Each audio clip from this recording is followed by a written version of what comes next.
We are now experiencing an unprecedented situation with the global COVID-19 pandemic.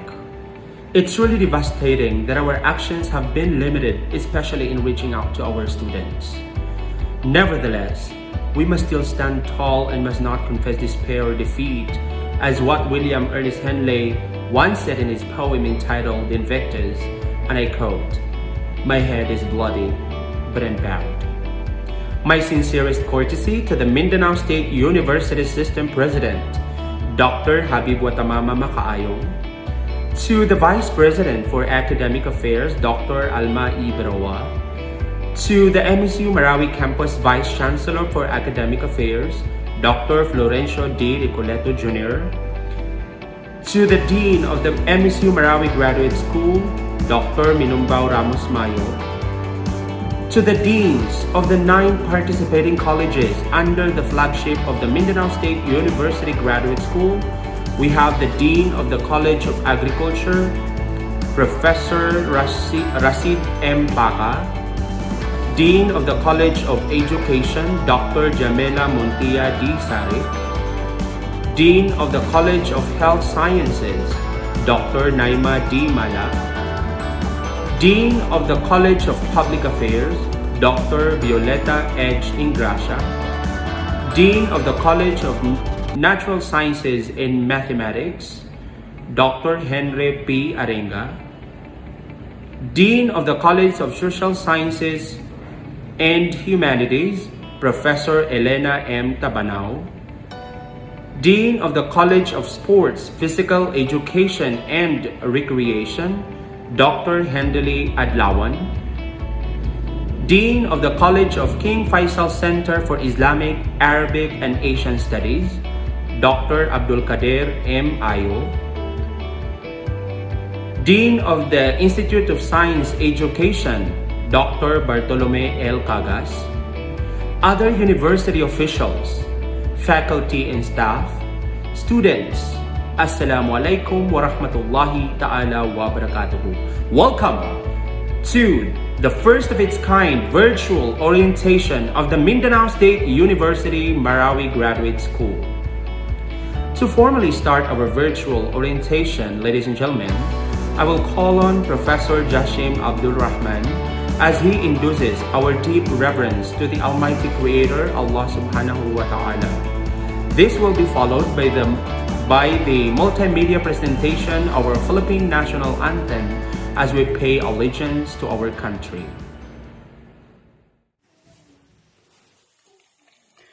وقال ربكم ادعوني أستجب لكم آمين يا رب العالمين. بسم الله الرحمن الرحيم. الحمد لله رب العالمين الرحمن الرحيم مالك يوم الدين إياك نعبد وإياك نستعين اهدنا الصراط المستقيم صراط الذين أنعمت عليهم غير المغضوب عليهم ولا الضالين Amin. Ya Allah, as we plan and share together, may you guide us as we go into this orientation. We thank you, Ya Allah, for the opportunity to continue our educational journey in this university. We are grateful to you always for the new school semesters and hopefully with great optimism and plans. We welcome our new colleagues in our school and our new students. We ask you, Ya Allah, to bless them and guide them as they begin their journey with us. Bless and guide our professors as we delight in the new things they have to teach us. Lead us in all work we do, so that our student may reap the benefits of our collective wisdom and experience. Guide our hearts and our minds in the spirit of fairness, right thought, and speech, throughout the school year. Impart your supreme knowledge, Ya Allah, so that our learning affairs may reach a successful conclusion for the good of our community and our people. Help us to grow in peace and understanding with one another. Bring us with new hope by ending this pandemic. Give us a new life full of service and make us courageous in facing difficulty. To all we come in contact with this unusual new normal semester, and guide us always by giving us wise decisions. We thank you, Ya Allah. Ya Allah, we thank you for the blessings that you have bestowed upon Mindanao State University and its employee. Thank you for the gift of being able to rise each day with assurance that we still have the right to reform ourselves and continue to serve our student and our community. ربنا آتنا في الدنيا حسنة وفي الآخرة حسنة وقنا عذاب النار وصلى الله على خير خلقه محمد بفضلك وكرامك برحمتك يا أرحم الراحمين والحمد لله رب العالمين. Mga kababayan, ang pambansang awit ng Pilipinas. Kayang magiliw, dalas ng sinangalan, alam ng puso, sa titik mo'y buhay. Lupang hinirang, kuyagan ng magiting, sa manlulupin, di ka pasisingil, sa nagatak tutok sa simoy at sa langit mo pagkaw, ay hinatang tudla, tawid sa pagkayang minamahal. Ang islang ng matawad mo'y tagumpay na nagtitindig, ang bituin at araw niya kailan pang ay di magtitindig. Luman ang araw ng walhaging pagsinta, buhay langit sa piling mo. Ang hindi kaya na pagkay mga amin, ang mamatay ng dahil sa'yo.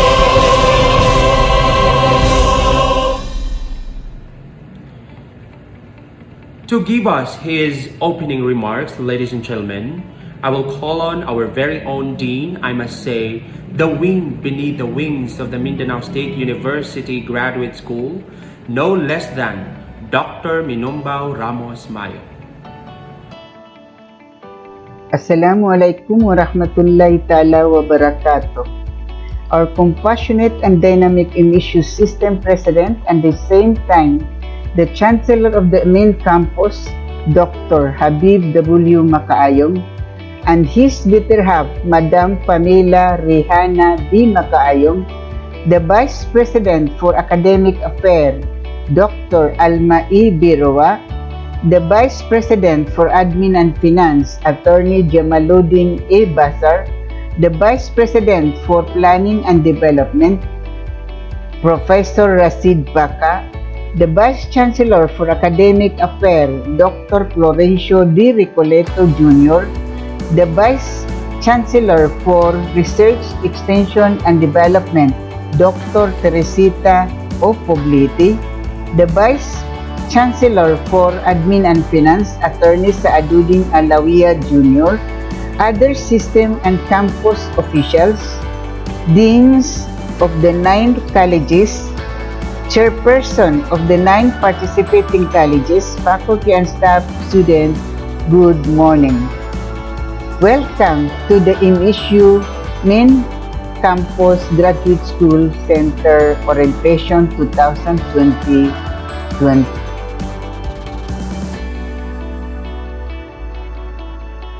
This is the Graduate School Orientation Program. This program is an annual activities to orient students, especially newcomers, on the policies, rules, and regulation of the graduate school and some basic concept in research. Today, we are in a turbulent situation brought about by the unprecedented challenge of the COVID-19 pandemic, coupled of course with the force majeure as a result of the environmental degradation of the Mother Earth. But despite all these challenges, MSU system has remained resilient, standing like a beauty queen amidst all these phenomena. Thus, ladies and gentlemen, it is an honor to give you a glimpse of the Graduate School Center. This is the gate of the main campus, Mindanao State University. As you can see, it is going up. And of course, this is the scenic view of the Mindanao State University overviewing the Lake Lanao and the Beauty Lady, our famous golf course. Brief history of Mindanao State University. Mindanao State University, commonly referred to as MSU MIN, is a public educational institution of higher learning and research in the Islamic city of Marawi, Philippines. Founded in 1961, it is the flagship and the largest campus of the Mindanao State University system. Today, MSU has units in areas which cut across the Mindanao region. From one campus university in Marawi City, MSU has grown to multi-campuses university of 11 autonomous campuses, namely MSU Main, Marawi City, MSU IIT in Iligan City, MSU City TCTO in Tawi-Tawi, MSU Naawan in Misamis Oriental, MSU Maguindanao in Maguindanao, and MSU General Santos in Jinsan, MSU Sulu in Hulo, and MSU Boog in Zamboanga, Sigugugay, and 3 satellite campuses such as MSU Maego, MSU Elnac, MSU Elencat. MSU system is headed by the President, and each campus is headed by Chancellor or Campus Head. The MSU Graduate School, Marawi Campus. The Board of Regents during the 63rd meeting on June 18 to 19, 1975, established the graduate school, yet even before this, the university had already included among its offering the graduate program in MS Physics, MA Master in Teaching Physics, and started in the summer term of 1970, and MA Education and Licentiate in Governmental Management in 1972.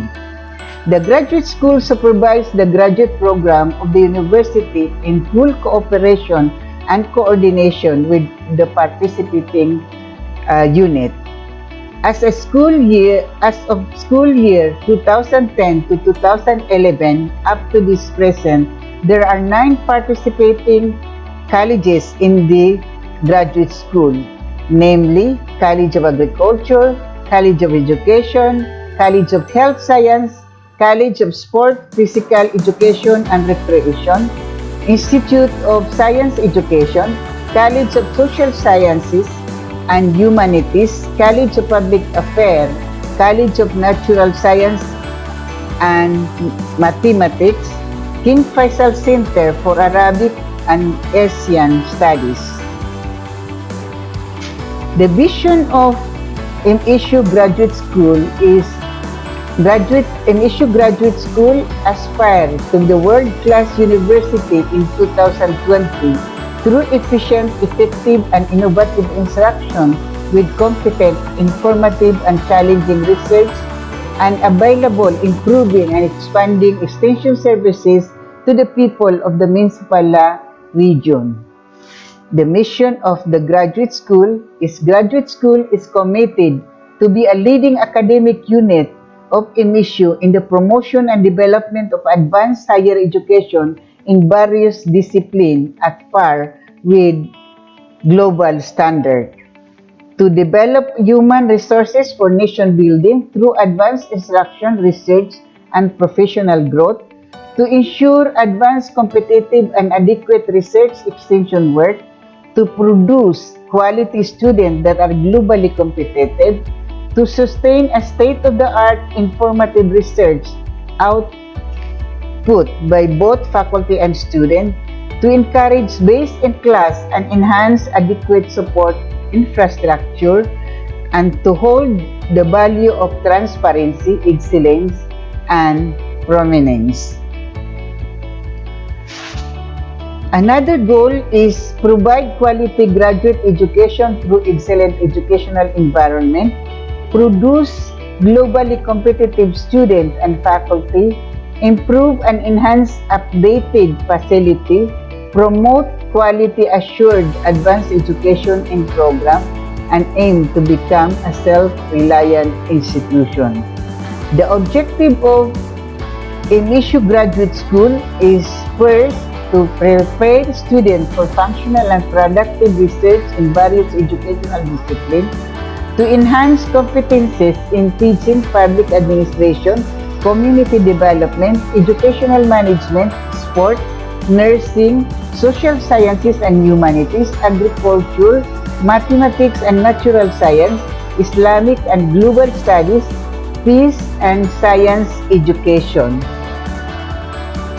To develop leaders in various fields of endeavor being offered in the university, to provide technical expert know-how needed by the student clientele contingent on university resources, to enrich, preserve, and transmit the cultural heritage through the quality instruction, research, practice, and other media, and lastly, to promote self-reliant institution and improve program, faculty, and students. Thank you very much and shukran. The next part of our virtual orientation, ladies and gentlemen, is an inspirational message to be given to us by our dynamic Vice Chancellor for Academic Affairs, none other than Dr. Florencio D. Recoleto Jr. The University System President, Dr. Habib W. Makayong, the Vice President for Academic Affairs, Dr. Alma E. Birua, and all the other equally respectable and esteemed officials of the university system and of the MSU Marawi campus, with special mention to the Dean of the Graduate School, Dr. Binumbao Ramos Mayo, for the invitation and the host of this graduate school student orientation for the first semester academic year 2020-2021. Assalamu alaikum, greetings of peace to all.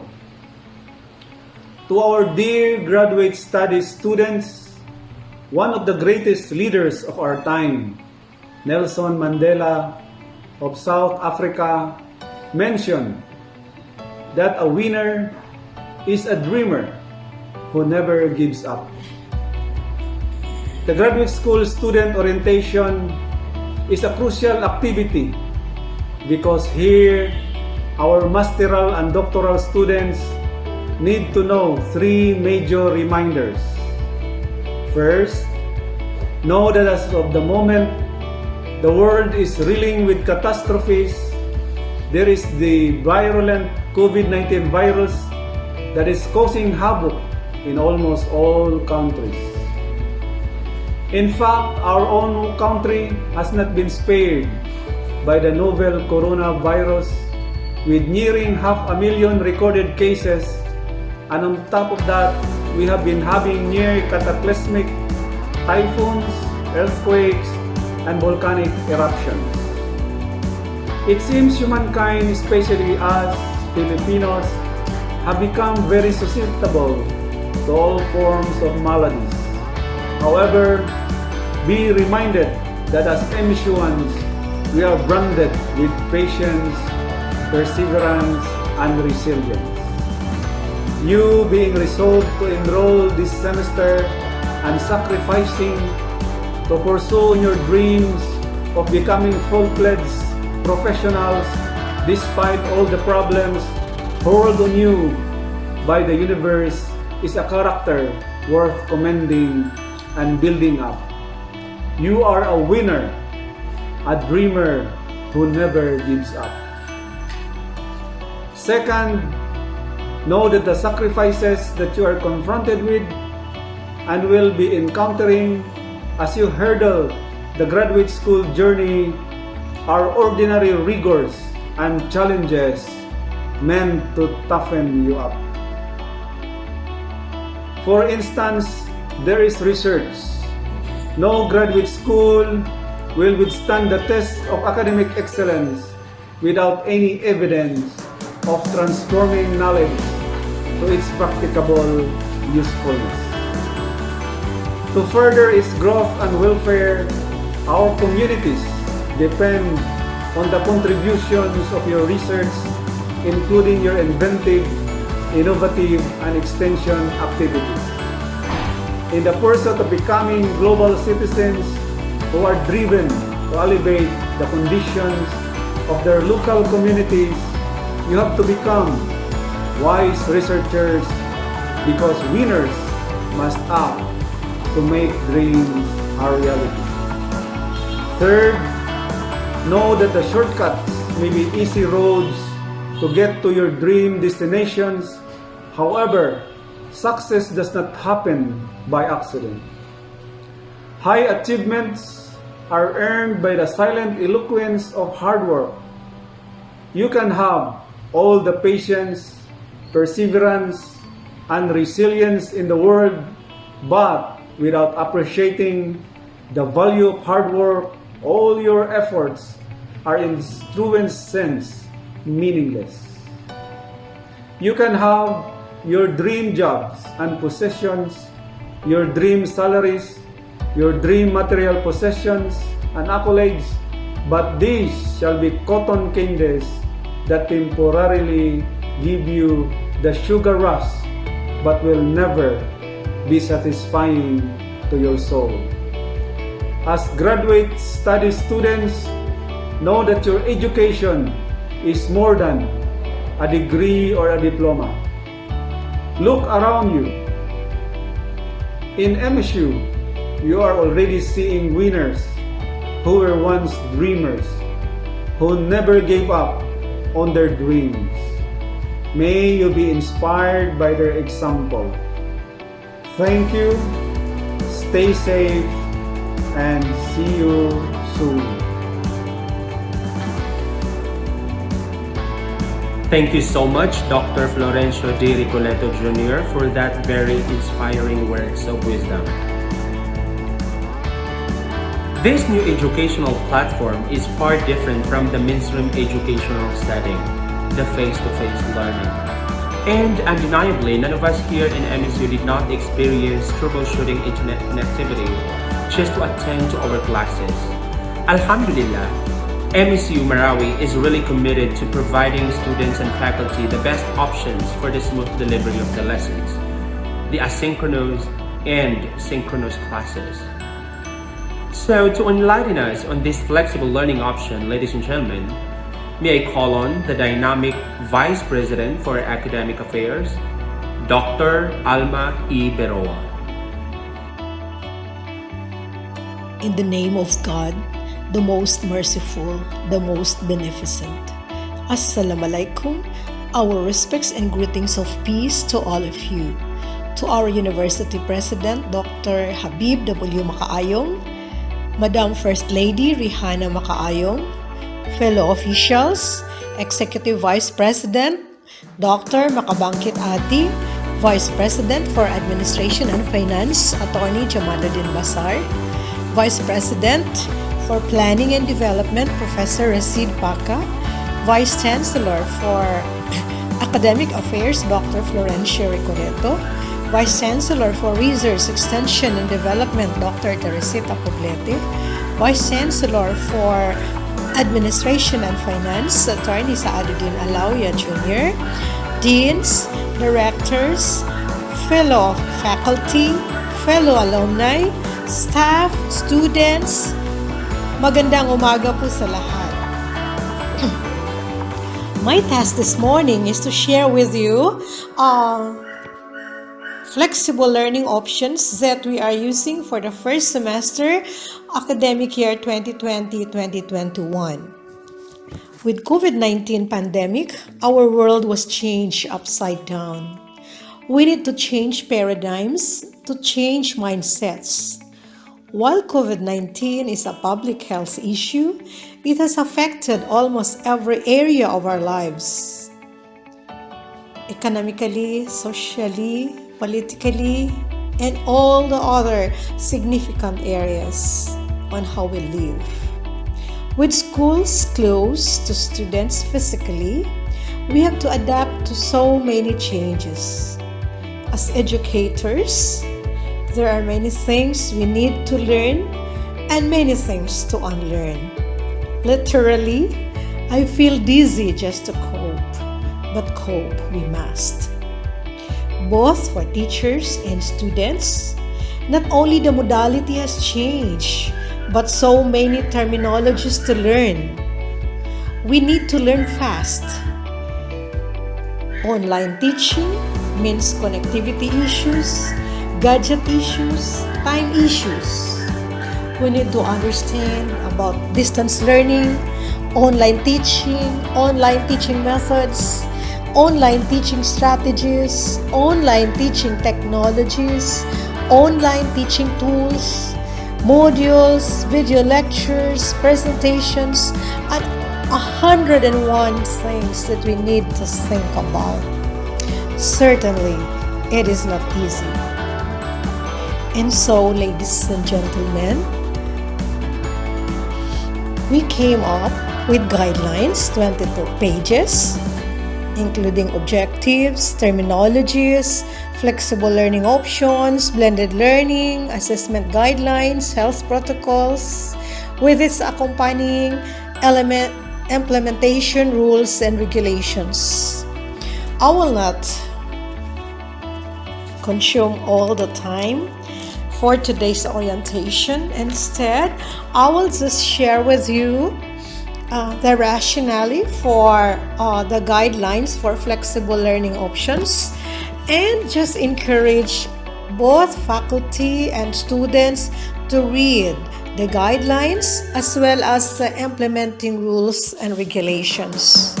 But just so I will be able to give justice to the part assigned to me, maybe I will just share with you the rationale. The coronavirus disease, popularly known as COVID-19, has posed serious threats to health, security, and lives of people worldwide.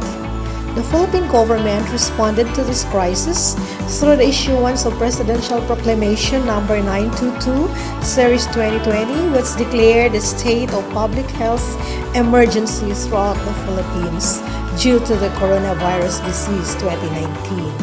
To strengthen the government's response to this crisis, Republic Act RA number 11469, otherwise known as Bayanihan to Heal as One Act, was passed into law, declaring the existence of national emergency arising from the coronavirus disease situation and providing a national policy to address the challenges brought by this pandemic. One of the policies enunciated under this law is the mitigation, if not containing, the transmission of COVID-19.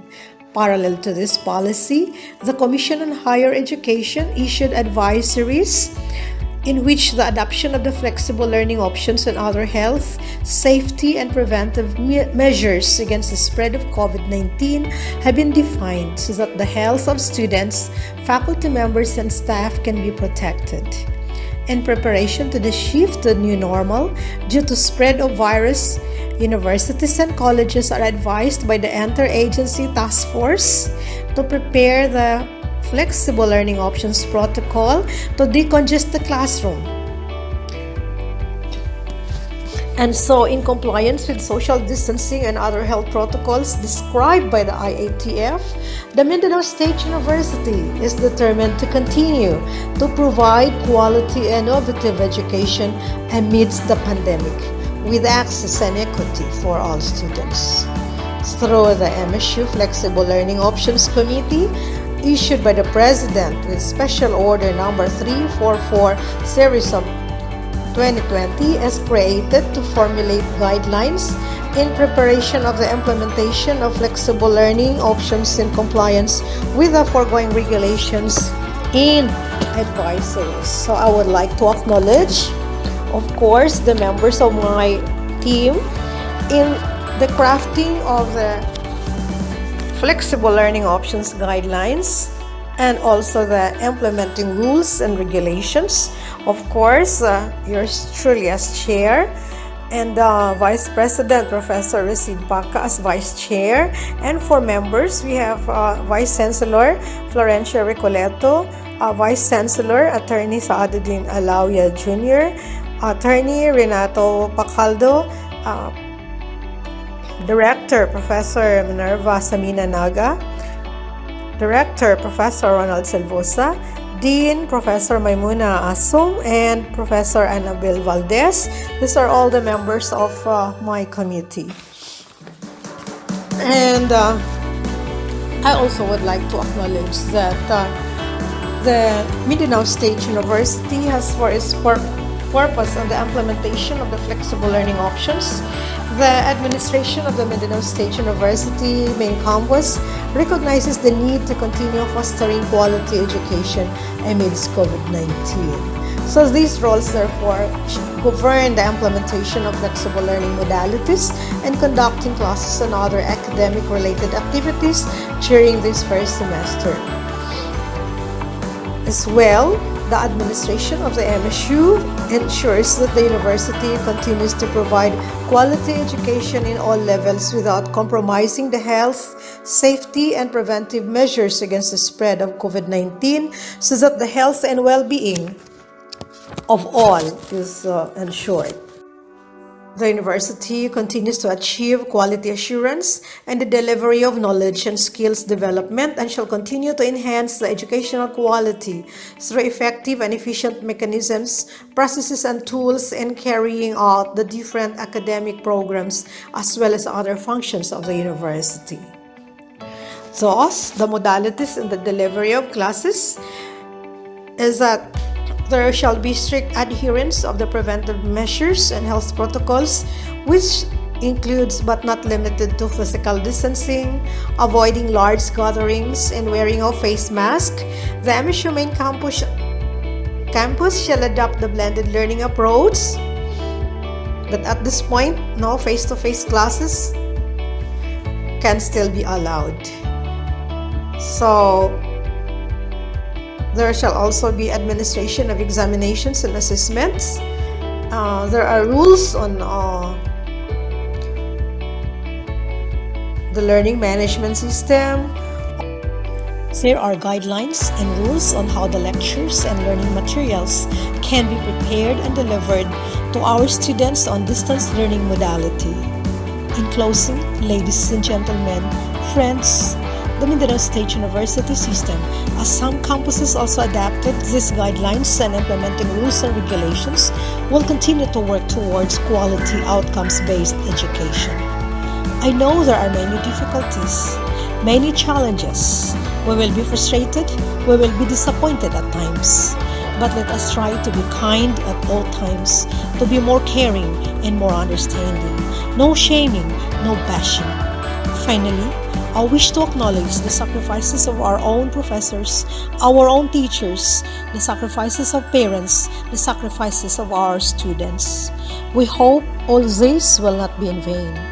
One day, this too will pass. Let us all pray that soon this will be over. We will survive COVID.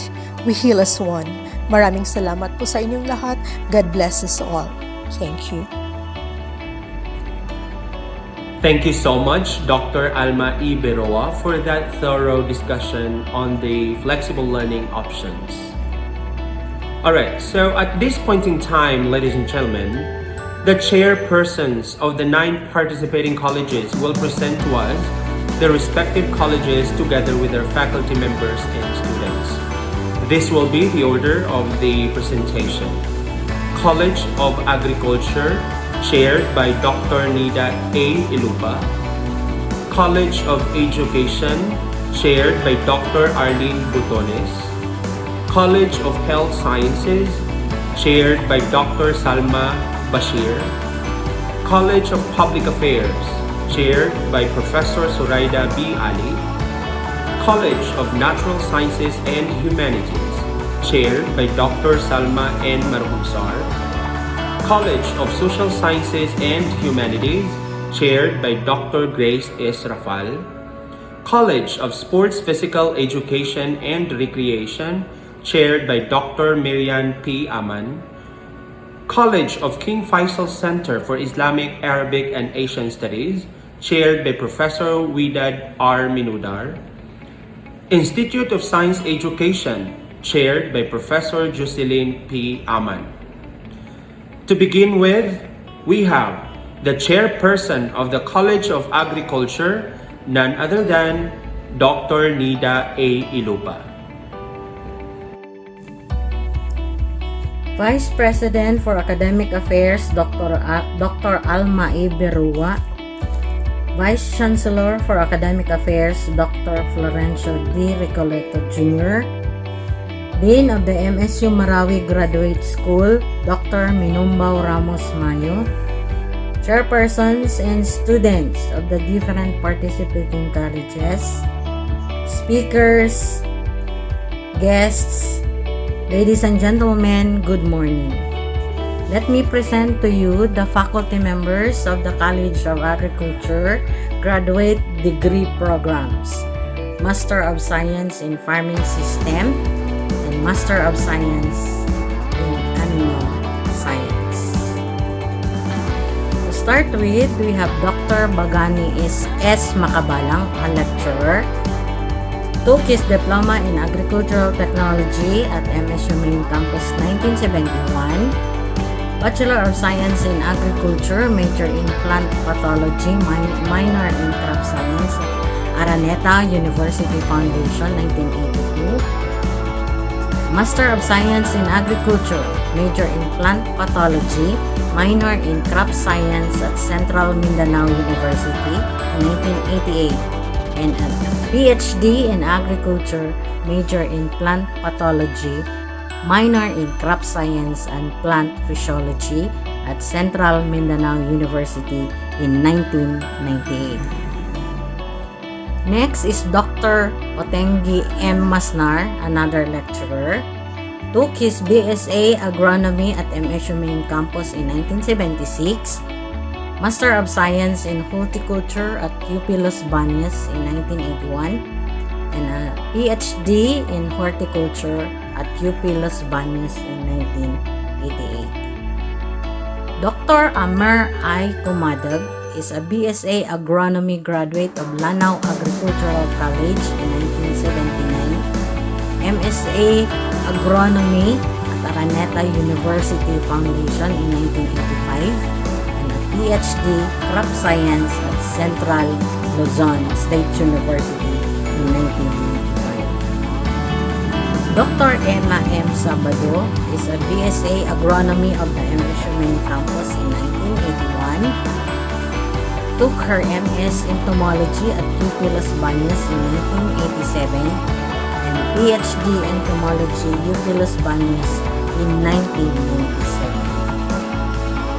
Dr. Sobaida Yubunsa is a BSBA graduate of Economics, MSU Main Campus 1984, BS Agribusiness at the MSU Main Campus in 1989, Master in Public Administration, Organization and Management of the MSU Main 1998, MS Farming System of the MSU Main 2015, and a PhD Philippine Studies holder of MSU Main 2017.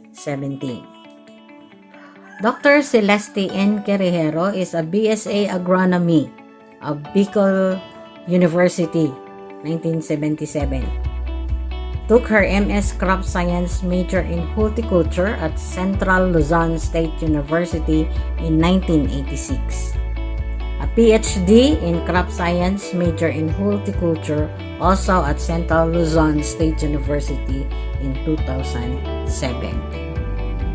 Professor Bernadette I. Caliposan is a BSA Agronomy graduate of the MSU Maine in 1988. MSA major in Farming System at Pangasinan State University in 1997. Dr. Jesse J. O. Villanueva is a BSA Animal Science graduate of the MSU Maine in 2001, MS Animal Science of MSU Maine 2006, and took his PhD Animal Science at Los Baños in 2018. Dr. Claire B. Salvidra is a BSA Agricultural Education graduate of Lanao Norte Agricultural College in 2000. MS Animal Science of the MSU Maine Campus 2007 and took her PhD Animal Science at UP Los Baños in 2015. Professor Aldres Bigoro is a BS Agribusiness Management graduate of MSU Maine in 2003, Certificate in Government Management, MSU Maine 2005, MS in Farming System of the MSU Maine in 2009, and Doctor of Management, Liceo de Cagayan, ongoing. Professor Norhani D. Haji Jamil is a BS Agricultural Education graduate of MSU Maine 2007 and a cum laude. MS in Farming System of the MSU Maine 2010 and is taking PhD Extension Education at University of Southern Mindanao ongoing. Professor Mubarak Haji Amin is a BSA Agronomy of the MSU Maine Campus 2006, MS Farming System of the MSU Maine 2013, and a Doctor of Public Administration, ongoing study. The last but not the least is the chair, the chair of the COA graduate program. I am a BS Agribusiness graduate of MSU Maine 1984, a Certificate in Government Management graduate, MSU Maine in 1993, took my Master in Management major in Agribusiness Management at UP Los Baños in 1997, and finished my Doctor of Management at Liceo de Cagayan University 2010. Now, I am proud to say that as taking the seat taking the chairmanship, the enrollees or our student increased from 25 as of the second semester 2019-2020 to 50 as of the current semester, first semester academic year 2020 to 2021. Thank you. Assalamu alaikum and a pleasant good morning to each and everyone. My task today is to introduce the faculty members of the Graduate Education Department of the College of Education. The College of Education is one of the three pioneering colleges of the university. Formal classes in the college started when the university opened classes in June 13, 1962. From a modest enrollment during its inception, the college has developed into one of the biggest units in the university in terms of enrollment both in the undergraduate and graduate programs. These are the different programs offered by the Graduate Education Department and the total of enrollees as of this first semester of academic year 2020-2021. For the Certificate of Professional Teaching, we have here 5 enrollees. For the Master of Arts in Education, major in Reading, we have here a total of 45 enrollees. For the Master of Arts in Education major in Guidance and Counseling, we have here 35 enrollees. And for the Master of Arts in Education major in School Administration, we have here 21 enrollees. For the Doctor of Philosophy in Educational Management, we have here a total of 70 enrollees. And this semester, the Graduate Education Department as a whole has a total population of 172. The College of Education is headed by our beloved Dean, no other than Dr. Muntia Jamila Diampuan Sarip, who is also the former Director of the Office of Admissions. We also have here our beloved Assistant Dean, Professor Teodoro M. Rilon, the College Secretary, yours truly, Professor Ruhanifa T. Mama Marahomsar. We also have here the chairpersons of the different departments of the college, starting off with the Graduate Education Department Chairperson, Dr. Arlene A. Botones, the Chairperson of the Secondary Teaching Department, Professor Lotis B. Dagisonan, the Elementary Teaching Department Chairperson, Professor Siti Caronisa S. Marahomsar, and the Chairperson of the Home Economics Department, no other than Dr. Rohani M. Sultan. Now let's meet the different coordinators of the college. For the research, we have here Dr. Warda D. Gimba. For the extension services of the college, our coordinator is Professor Rosnia G. Tamano. For the field study and experiential learning courses, we have here Professor Arnold B. Sutigi. And for the student services, our coordinators are Professor Cherilyn C. Mojica and Mr. Nico A. Caballes. Now this time, let us meet the faculty members of the Graduate Education Department headed by our chairperson, no other than Dr. Arlene A. Botones, a PhD in Educational Management holder with the Professor 6 rank. Dr. Muntia D. Sarip, PhD in Educational Management holder with the Professor 6 rank. We also have here Dr. Warda D. Gimba, PhD in Curriculum and Instruction with the rank of Associate Professor 5. Dr. Rohani M. Sultan, Registered Guidance Counselor and a holder of PhD in Educational Management with Associate Professor 5 rank. Next is yours truly, Dr. Rohanifa Mama Marahomsar, PhD in Educational Management holder with the rank of Associate Professor 5. Another faculty members of the Graduate Education Department of our college are our lecturers, starting off with one of the former deans of the College of Education, also former director of the Pre-University Center, who is a Doctor of Education in Social Studies holder with the rank of Professor 6, no other than Dr. Dayang Hidayah P. Ali. Former MSU System Assistant Vice President for Academic Affairs, a holder of PhD in Educational Management, and Doctor of Education in Guidance and Counseling with the rank of Professor 6, ladies and gentlemen, we have Dr. Norashia Raga M. Bakarat. Another lecturer is the former Dean of the Graduate School, former Peace Education Coordinator of the University, a holder of Doctor of Education in Social Studies with the rank of Professor 6, Dr. Nainubay Naima D. Disumangko.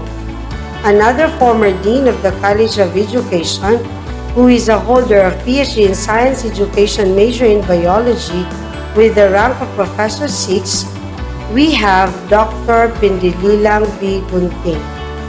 Another lecturer is also one of the former deans of the College of Education, who is a PhD in Educational Management holder with the rank of Professor 6.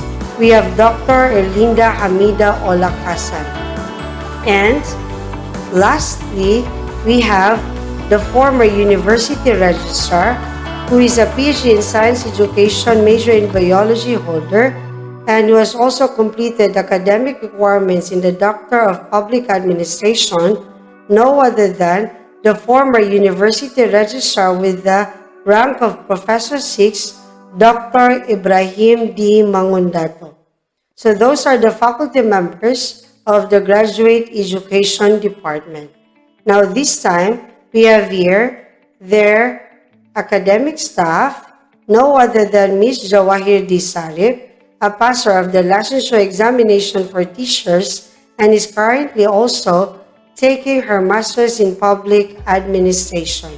So ladies and gentlemen, that is the College of Education faculty members under the Graduate Education Department.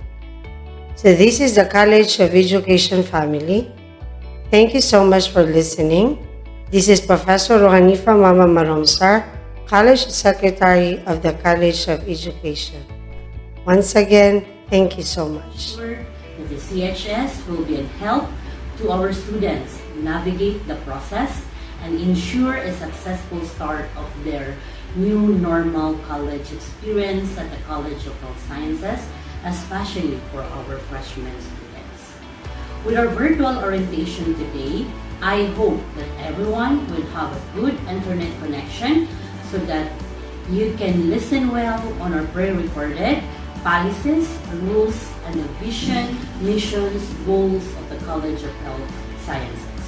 Rest assured that the CHS are doing everything just to continue serving and teaching our students in any means without putting our students' health at risk. I hope that through this virtual orientation today, your queries regarding the CHS will be answered so that as this new normal setup of education for the school year 2020-2021 will no longer a bumpy journey to all of our students despite this pandemic. We pray to Allah subhanahu wa ta'ala that this pandemic will end soon so that we can push through our face-to-face classes by year 2021. Once again, welcome and stay safe, everyone. Thank you very much. The Dean of the College, Dr. Naima D. Mala. Chair, Graduate Program, Dr. Atita Jalaliya D. Lawi.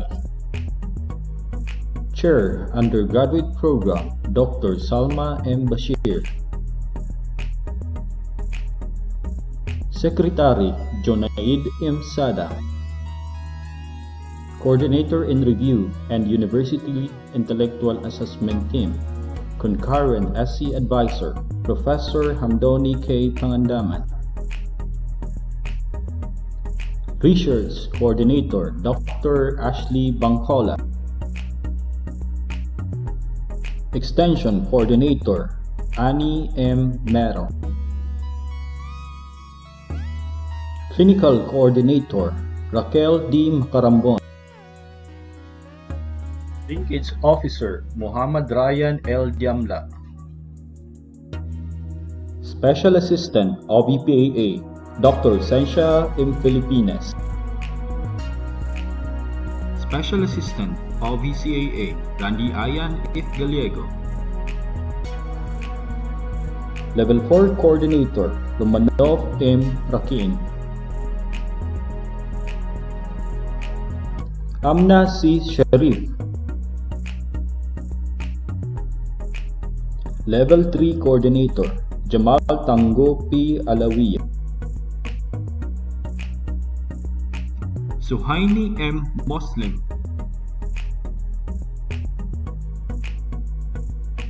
Julius M. Mirafuentes. Janira Q. Banalundong.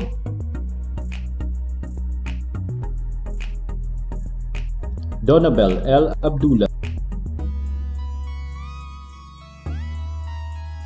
Maria Teresa G. Namalata. Level 2 Coordinator, Namira T. Datumano. Asifa D. Ali.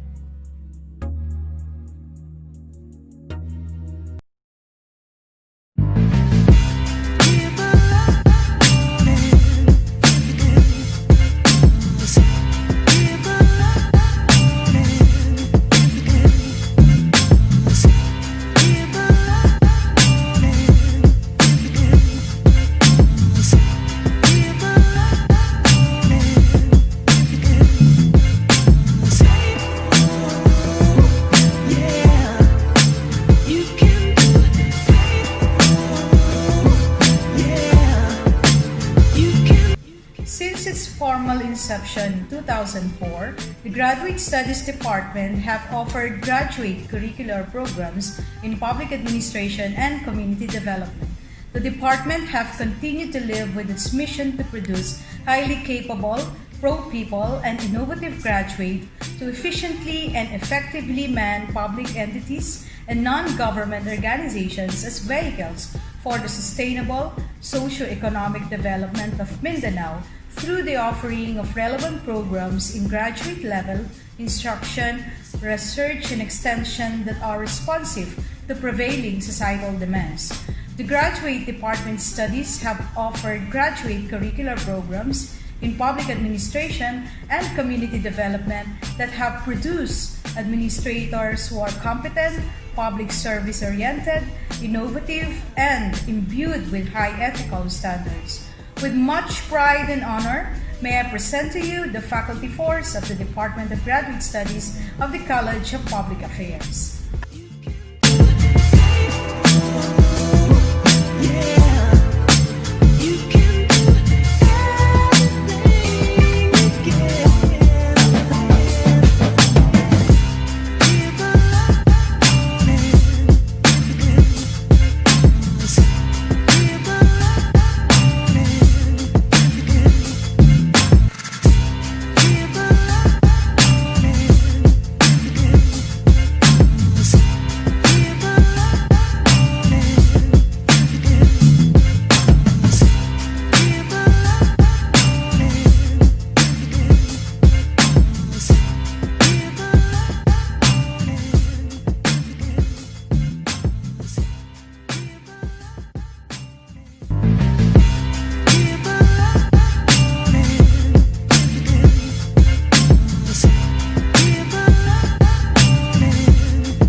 Assalamualaikum warahmatullahi wabarakatuh and welcome to the Mindanao State University College of Natural Sciences and Mathematics Graduate Studies Department, headed by yours truly, Professor Salma L. Naga Marahonsar.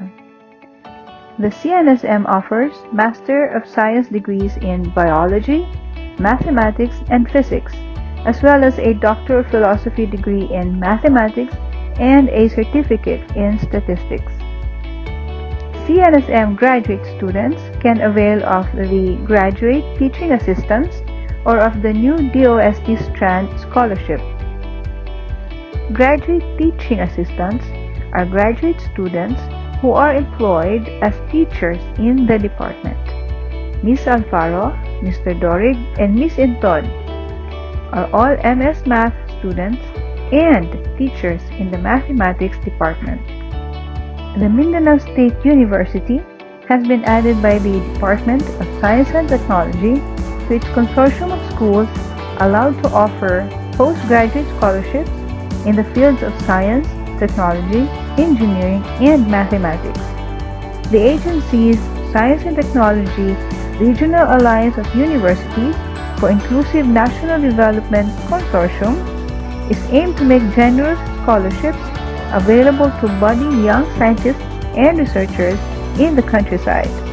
The table you see presents the privileges enjoyed by a DOST Strand Scholar.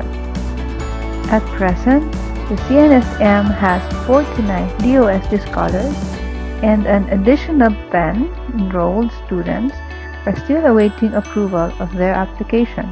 Of these 59 students, 27 are taking up MS Biology, 16 are taking up MS Mathematics, an equal number of 16 taking up MS Physics. Let me now introduce the members of the CNSM Graduate Studies family. First, we have the Biology Department. Dr. Fema M. Abamo, Director, Mamitwa Saber Research Center. Professor Jamael C. Abato, former Chairperson of the Biology Department. Dr. Apolinario A. Alicante. Dr. Beverly B. Amparado. Dr. Cesar A. de la Sena, former Vice Chancellor for Research and Extension. Dr. Carmelita G. Hansel. Dr. Sherwin S. Nakua. Dr. Annabella G. Villarino, Chairperson, Biology Department. The Mathematics Department. Dr. Nestor G. Acala, DOST Ambassador. Dr. Rodelito M. Aldema, CNSM Assistant Dean. Dr. Warda M. Bent Usman. Dr. American G. Cabarro. Dr. Haren J. Campos. Dr. Aslain H. Datu Dahula, CNSM Extension Coordinator. Dr. Rayleigh J. Gasparin, former Chairperson, Mathematics Department. Dr. Carmelito E. Go. Dr. Mark P. Laurente, Chairperson, Mathematics Department. Dr. Rose Lainey D. Mahapodi. Dr. Amelia P. Mahodi. Professor Annalyn C. Malines. Yours truly, Salma L. Naga Marohamsar, Chairperson, Graduate Studies Department. Professor Alyssa Fatma S. Mastura. Dr. Charles B. Montero, CNSM Research Coordinator. Dr. Maribeth B. Montero. Dr. Emma P. Obalan. Professor Najma B. Pendiaman. Dr. Raika C. Rakim. Dr. Luzviminda T. Ranara. Dr. Gloria A. Rosalejos. Professor Redemptor R. Sakayan. Professor Lolita P. Viado. Next we have the mighty Physics Department. Dr. Henry P. Aringa, Dean, CNSM. Dr. Hamdi Muhyiddin D. Bara. Dr. Adonis B. Dengal. Dr. Merjibel D. Dengal. Dr. Edward Aris D. Fajardo. Dr. Rhino Vic B. Hanayon. Dr. Johnny Jim S. Oano. Dr. Kaironisa P. Dolpina, Chairperson, Physics Department. Dr. Florencia D. Recoleto Jr., Vice Chancellor for Academic Affairs. It is with great pleasure that I now present the CNSM graduate students. Our Doctor of Philosophy in Mathematics student, Professor Maida B. Makababat. Our Master of Science in Biology students. Our Master of Science in Mathematics students. Our Master of Science in Physics students. Thank you for listening and have a good day. Good morning to all of us. I am presenting to you now the faculty members and the lecturers of the CSSH Graduate Studies Department of this academic year 2020-2021. The chairperson of the CSSH Graduate Studies Department, yours truly, Dr. Grace Rafal. The department secretary is Professor Adam T. Ahmad, the former chairperson of the Department of History.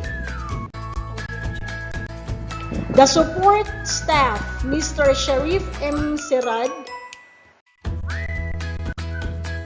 The different program coordinators, to start with, the program coordinator of the PhD Language Studies is Dr. Johara D. Alangka Asis. The program coordinator of the PhD in Philippine Studies, Dr. Eduardo R. Casas. The program coordinator of MA in Philippine Studies, Dr. Shaha D. Mustafa. The program coordinator of MA Filipino Major in Linguistica is Dr. Mirna L. Calamian. The coordinator of Peace and Development Studies is Dr. Samuel E. Anonas. The coordinator of MA History is Professor Elizabeth A. Miranda. The program coordinator of MA Psychology is Professor Charis May Bara. And the program coordinator of MA Global Studies is Professor Alinor S. Datumanong. Our lecturers are Dr. Rebecca M. Alawi, the consultant to the Office of the MSU President, Dr. Bonifacio R. Takata,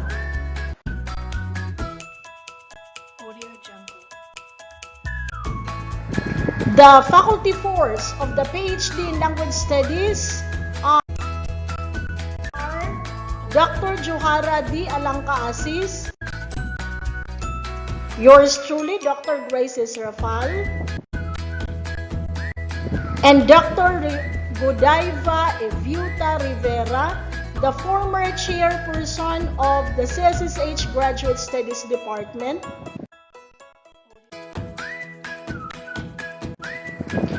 The faculty force of the PhD in Philippine Studies are the following: Dr. Termizi E. Abdullah, the coordinator for Peace Research in IPDM. The Dean of the King Faisal Center, Dr. Abdul Kadir M. Ayo. Dr. Eduardo R. Casas. The Secretary of the Graduate School Center, Dr. Jamil R. Kayamudin. The Faculty of the Institute of Science Education, Dr. Shahadi Mustafa. From the Department of Philosophy, Professor Cynthia M. Chusin. The Assistant Dean of the College of Social Sciences and Humanities, Dr. Eugene F. Torres Jr. The faculty force of the Master of Arts in English Language Teaching are the following: Professor Francisco E. Amarillo, the former chairperson of the English Department. Dr. Joel Araya, the Special Assistant of the Office of the Vice Chancellor for Academic Affairs. Dr. Persilindo U. Dingding, the former Assistant Dean of the Graduate School Center and the former chairperson of this department. Professor Rocaira Gumal, Professor Aslaini T. Makatanong, the Special Assistant to the Office of the MSU President. Professor Corazon Is Olpuk, the Assistant Dean of the Graduate School and the former chairperson of the English Department. Dr. Arliana G. Pantao, the Special Assistant of the Office of the Vice Chancellor for Academic Affairs.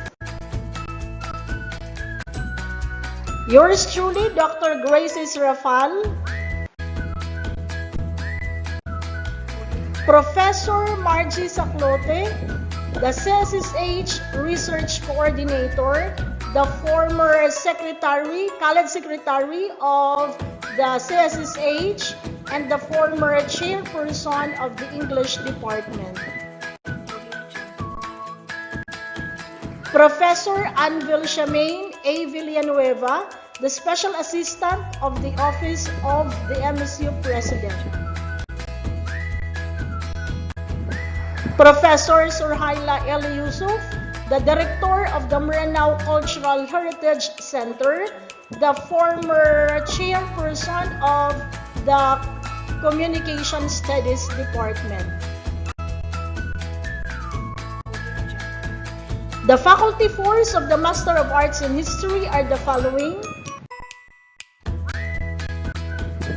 Dr. Termizi E. Abdullah, Professor Adam T. Ahmad, Professor Kimberly Apatan Lusay, Dr. Eduardo R. Casas, Professor Nelson Ganancial, the Director of NSTP, Professor Elizabeth A. Miranda,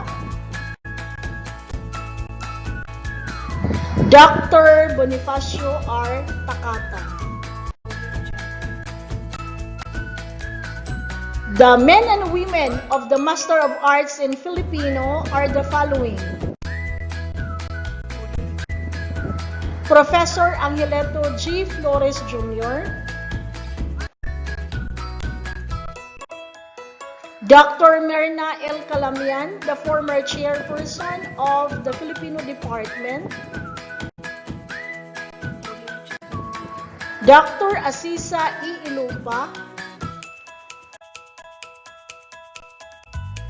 Dr. Evangeline M. Hinayon, Dr. Monaima G. Manabilang, the current chairperson of the Filipino Department, Dr. Edna M. Manginsay, the Director of the Sintro ng Wika, Professor Felipe F. Owanes, the former chairperson of the Filipino Department,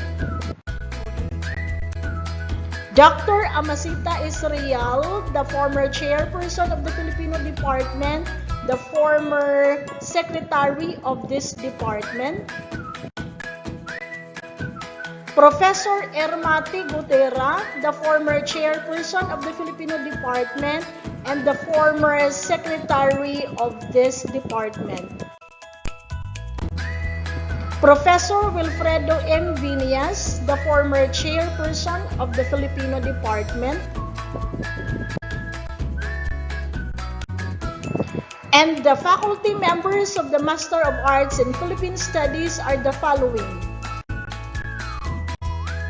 Dr. Samuel E. Anonas, the former Assistant Vice President for Academic Affairs, the Dean of the King Faisal Center, Dr. Abdul Kader M. Ayu, the Secretary of the Graduate School Center, Dr. Jamel R. Kayamudin, the Faculty of the Institute of Science Education, Dr. Shaha D. Mustafa, the Faculty of the Philosophy Department, Professor Cynthia M. Chusen, the Assistant Dean of the College of Social Sciences and Humanities, Dr. Eugene F. Torres Jr., the faculty members of the Master of Arts in Peace and Development Studies are the following: Dr. Samuel E. Anonas and Dr. Minumbao R. Ramos Mayo, the Dean of the Graduate School Center. The faculty members of the Master of Arts in Psychology are the following: Professor Charisme Bara, Professor Maria Juna A. Ligid, and Professor Maria Ninita L. Magallanes. The faculty members of the Master of Arts in Global Studies are the following: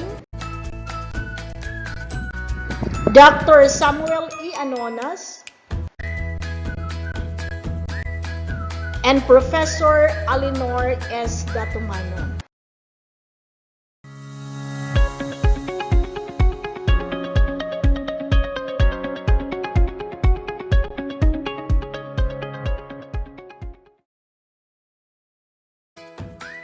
Assalamualaikum warahmatullahi ta'ala wabarakatuh.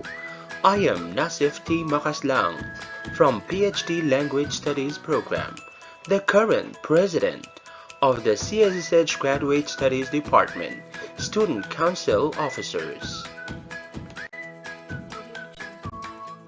I feel elated to introduce to you our CSSH Student Council Officers under the advisory of Dr. Godiva Iviota Rivera.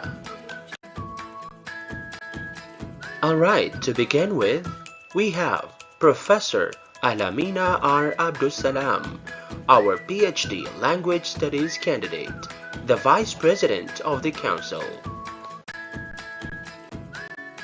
Mr. Abunaim M. Oraco, taking Master of Arts in Philippine Studies, the Secretary of the Council. Mr. Aminuding Edge Makabantog, also taking Master of Arts in Philippine Studies, the Auditor of the CSSH Student Council. Siti Janna S. Makahurog, our PhD Language Studies Representative. Haimana R. Abdul Hakim, our representative from PhD Philippine Studies. We also have the Master of Arts in English Language Teaching representative, Mr. Asad D. Manda. Siti Shaleha S. Abdul Razak, our MA History representative. Saule Ople Les Moraz, our Master of Arts in Filipino Literatura representative. We also have the Master of Arts in Global Studies representative, Miss Rufaida El Haron. Alright, so here are some of the students and professors in Doctor of Philosophy in Language Studies program.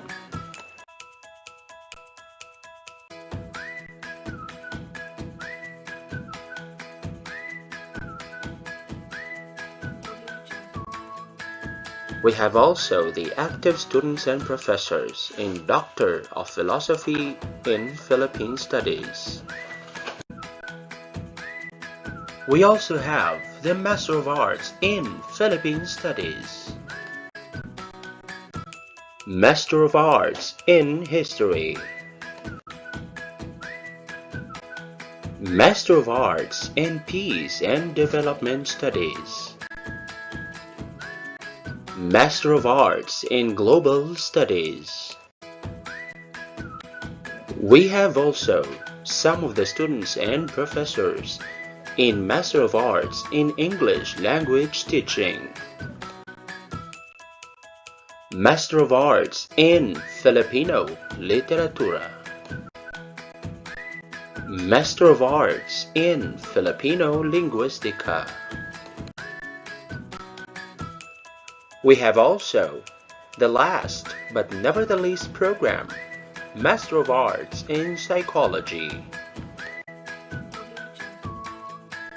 Here are the students and professors composing CSSH Graduate Studies Department.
this is real. Tell me, am I mistaken? 'Cause I don't have another heart for breaking. Please don't let me go. I just wanna stay. Can't you feel my heartbeats giving me away? I just wanna know if you too feel afraid. I can feel your heartbeats giving you away, giving us away. Thank you so much to the chairpersons of the 9 participating colleges of the graduate school. So to give us an input on basic and research, which I believe one of the highlights of this virtual orientation, I will now call on Dr. Jamil R. Kayamuddin, a faculty member of the King Faisal Center for Islamic, Arabic, and Asian Studies. Assalamu alaikum wa rahmatullahi wa barakatuh. I hope everyone is safe and well. To our beloved MSU System President, Dr. Habib Watamama Makayong, the Vice President for Academic Affairs, Dr. Alma Birowa, the Vice Chancellor for Academic Affairs, Dr. Florencio Reculeto Jr., my boss, the energetic and kind Dean of the Graduate School, Dr. Minumbao Ramos Mayo, our humble Graduate School Assistant Dean, Professor Corazon Olpok, the esteemed deans and other officials of the 9 participating colleges of the graduate school,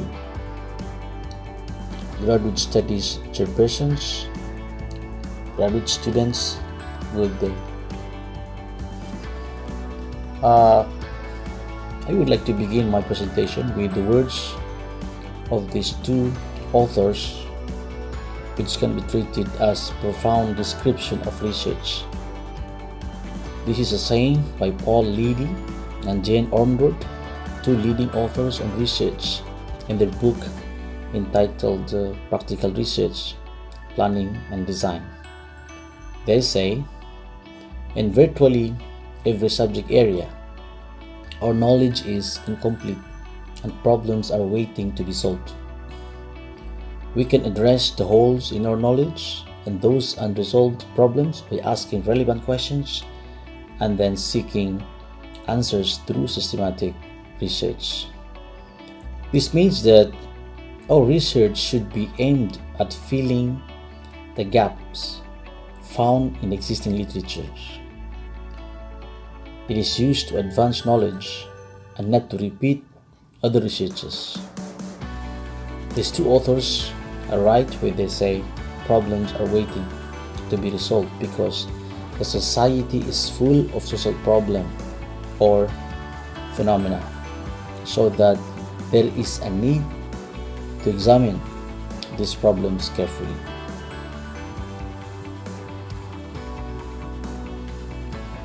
We need to check our level of awareness on the problem under study by simply answering the following questions. Number 1 is, what is the problem? Do we really have a problem so that we need to do research? Experts say that the beginning of all researches is a problem. There must be a real problem to study about. How did you become aware of the problem?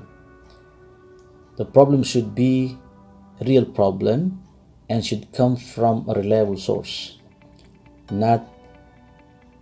it should not come from a speculative source or mere speculation.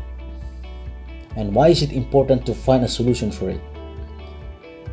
You need to make sure that problem needs to be resolved, otherwise, according to scholars, the world will perish. And that's how serious the problem should be that we are addressing. And what are the possible solutions for it?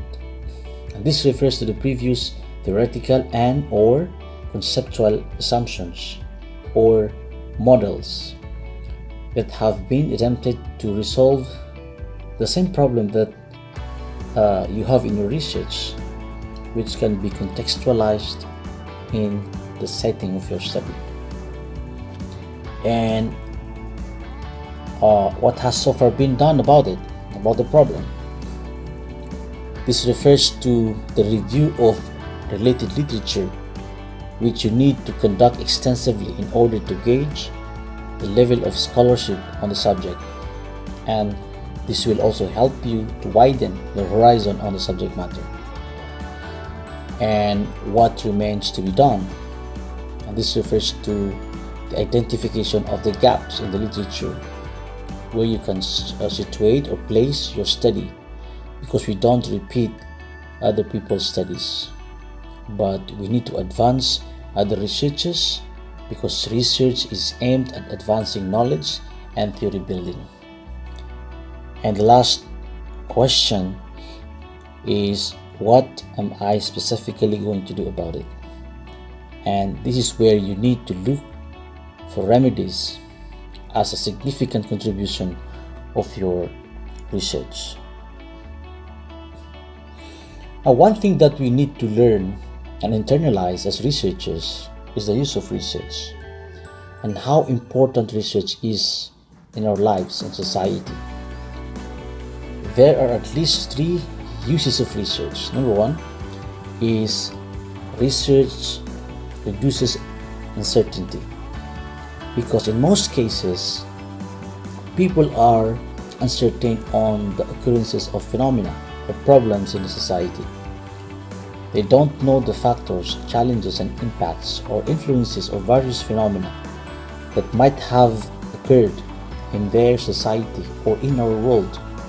So by doing research, our findings will bring us to a more certain position and come up with more accurate or rational decisions in addressing various issues in the society.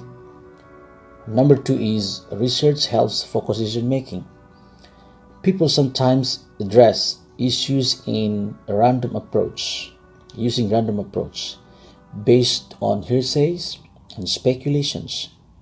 But by doing research, it helps us in making our decision more objective, because at this time it will be based on observable facts and reality. And the third one is research helps in the formulation of efficient policies. Policymakers or lawmakers often made inefficient or ineffective policies because of the lack of prior research findings or survey on the subject of their policies or laws. They have less understanding on the proper contextualization of their policies to their subject or target population, or the possible benefactors of such policy or law. Thus, research is very important in the operation of the society. In understanding properly how do phenomena occur in our society, both in the micro and macro levels. Now let's talk about the types of research which will help you decide on what type of research you are going to do in your courses, or maybe in your thesis and or dissertation in the future. Now there are 3 major types of research, such as exploratory, descriptive, and causal research. These types of research have different rules or assumptions that you need to comply with before you can say your research falls under one type. Now let's talk about the factors that influence the types of research before you decide. There are 2 factors that affect your research. It is between certainty and ambiguity, or the level of certainty and ambiguity. This means how far has been done on the topic that you chose will matter for you to decide what type of research you will be conducting. Now, how depth you are informed with the history and dynamics of your topic. The more ambiguous the academic world or yourself on the subject matter, the more your research will be inclined to exploratory type of research. And the more certain the academic world or yourself on the subject matter, the more your study is likely to be considered under causal type of research. So there is a need for you to carefully examine your level of knowledge on the topic or subject that you would like to do, and existing literature related to your topic. By that, you can decide what type of research you'll be doing. This is very important because it will help you determine the most appropriate research method and approach to use. Now, as you decide on what type of research you are going to do in your current courses or maybe in the future, take note of the way we frame the titles of researches under those types of research. Now let's look at voting behavior as a research subject. Now looking at this, you will find that the first title, which is an exploratory research, is an exploratory study on the voting behavior of Muslim Filipinos in southern Philippines. Here, we see the title itself indicates ambiguity on the subject matter, on the subject voting behavior, that needs to be explored further. It indicates a complete ambiguity on the subject voting behavior. The second title, which is descriptive research, is factors of voting behavior of Muslim Filipinos in southern Philippines, a descriptive analysis. Here, we see that there is a certainty to some extent on the subject voting behavior of Muslim Filipinos in southern Philippines, and the study tries to describe or explain the factors already. It means that the factors of voting behavior are known but need to be explained or described in the study. The third title, which is causal research, is the effects of political efficacy and cynicism on the voting behavior of Muslim Filipinos in southern Philippines. Here, we see that there is a complete certainty on the factors affecting voting behavior and testing the causation of these variables, meaning that the third title is trying to do is to determine the actual effect of the variables political efficacy and cynicism or distrust on voting behavior.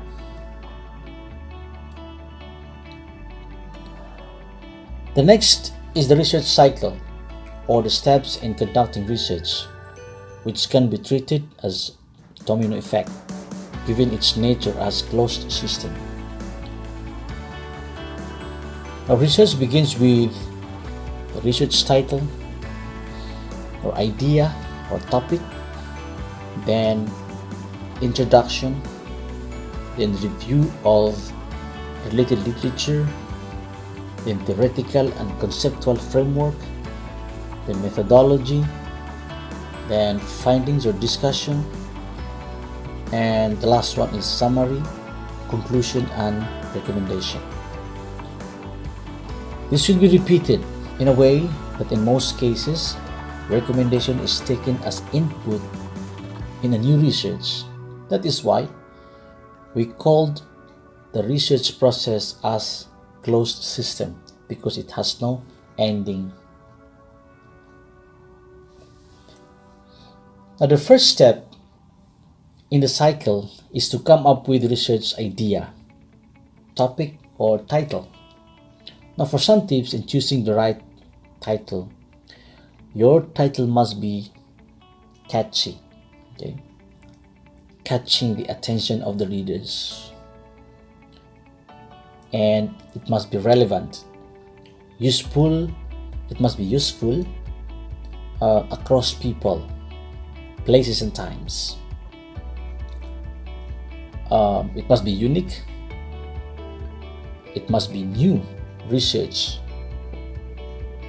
which has not been exhausted or over discussed by scholars. It must be trending, in words popular, that interests people or readers, and it must be manageable. In other words, it must be doable, and you should avoid doing research which is not practically attainable. Now, scholars of research believe that there must be a clear delineation between general and delimited topics or titles which is discussed in a purely research course. Now, and the title should not be more than 15 words in length. It must be short. In other words, it must be short but catchy. The second step is your introduction or introductory part of your study, which is comprised of background of the study, statement of the problem or research questions, hypothesis that has 3 types: the null hypothesis, the non-directional or two-tailed hypothesis, and the directional or one-tailed hypothesis. We put optional because this is normally used in, or hypothesis is normally used in quantitative research only according to research experts, and there are many reasons why is that so. Then objectives of the study, then significance of the study, and the last part of the introductory part or introduction is the scope and the limitation. All of these have specific traditions and rules, and the detailed explanations on this are normally conducted or done in a purely research course, but we have very limited time, so we don't explain this further.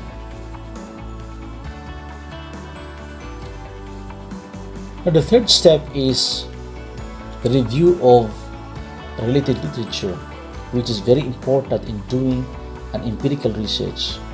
In fact, some experts also would say that it is the beginning of all researches because of the need to widen the horizon first of the researcher before he can go further. So here are the types of literature reviews, and if you want further information about these types of review, you may look at the book of Newman entitled Social Research Methods, Qualitative and Quantitative Approaches. So here we have the context review, historical review, integrated review, methodological review, self-study review, and theoretical review. Now I would like you to have a look at Carlin's metrics. Now this metrics will serve you, or will serve as your RRL bank, where you can always refer to when you start comparing your findings and the findings of others. Now this is very useful or effective way of reviewing literature and being used by many scholars. Personally, this helped me a lot when I did my dissertation. It is very, very important because we cannot afford to go back and forth to the literature that we reviewed. So there must be a metrics where we can always refer to. And you can also modify this metrics as it pleases you, as I did, which I did actually during my time. In fact, I have my own format of literature metrics. Now, the fourth step in the research cycle is the theoretical and conceptual framework, which is sometimes called as the backbone of research. Now, the theoretical and conceptual framework gives life to a research and explains the path of a research and grounds it firmly in theoretical constructs. The overall aim of the two frameworks is to make research findings more meaningful, acceptable to the theoretical constructs in the research field, and ensures generalizability. They assist in stimulating research while ensuring the extension of knowledge by providing both direction and impetus to the research inquiry. They also enhance the empiricism and rigor of the research. This is one of the the theoretical and conceptual framework is one of the very crucial but interesting parts of research. When a researcher tries to explain the theoretical foundation of his or her study, formulating a theoretical and conceptual framework enhances the critical thinking skills of a researcher, as he or she is able to relate or situate his or her study to the existing established theories done by scholars and other researchers on the subject around the world.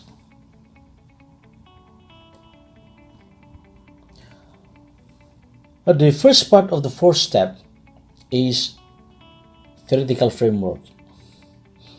Now, scholars agree that theoretical framework is the blueprint or guide for a research, which is often borrowed by the researcher to build his own house or research inquiry. It serves as the foundation upon which a research is constructed. The theoretical framework, according to one website, is a structure that can hold or support a theory of a research study. It introduces and describes the theory, which explains why the research problem or the phenomenon under study exists. Now, this means that a theoretical framework stands independently, explaining the occurrence of the problem or the phenomenon under study. Now, the role of the researcher is to find congruence between the theory and his or her study and advance it further to develop a new knowledge. That is why one of the functions of research is theory building, because aside from a researcher, or aside from you are advancing a theory, you are also building your own theory at the same time. Now, theories in the theoretical framework can be more than one anyway, which scholars of research called it as triangulation of theories. However, it is not advisable to novice researchers to adopt the triangulation of theories. But the second part of the fourth step is conceptual model. And the conceptual model of the study specifies in precise terms the variables or concepts that will be used, explored, and analyzed. It is often characterized by the use of analogies to give a more graphic or visual representation of a particular phenomenon, providing they are accurate and do not misrepresent the facts. Models can be of great help in achieving clarity and focusing on key issues in the nature of phenomena. The conceptual model, which is hypothetical in nature, must reflect the statement of the problem, which appears in a schematic paradigm. And strictly speaking, the content of the conceptual model should come from the literature review. We cannot afford to put concepts or variables in the conceptual model based on a mere speculation, because research is not speculative, it is empirical. Now, to show you an example of theory which is being used by many researchers is the operant conditioning theory, a famous theory in psychology by Burroughs Frederick Skinner, which was introduced in 1937. The operant conditioning theory explains that behavior, if you look at the model, the diagram, the theory explains that behavior occurs because of antecedent cues. This means certain factors are influencing or affecting the occurrence of certain behavior in the micro level, or phenomenon or issues in the macro level. It further says that such behavior leads to either reinforcers or punishers. Now, in some researches, we call these positive and negative impacts. In the reinforcers, the operant conditioning theory explains that if the behavior has positive impacts or results or outcome, the person or the people who are doing it will have the tendency to do it again, to repeat the behavior. However, if the outcome of the behavior is negative or maybe disadvantageous to a person or group of people, then that person or group is likely to avoid such behavior and not to do it again. Now, if we look at the theory, the diagram, the first big arrow indicates a cause and effect relationship between the independent variable and the dependent variable, while the two small, thin, double-sided arrows indicate correlations, which means either variable may cause, affect, or influence the occurrence of the other variable.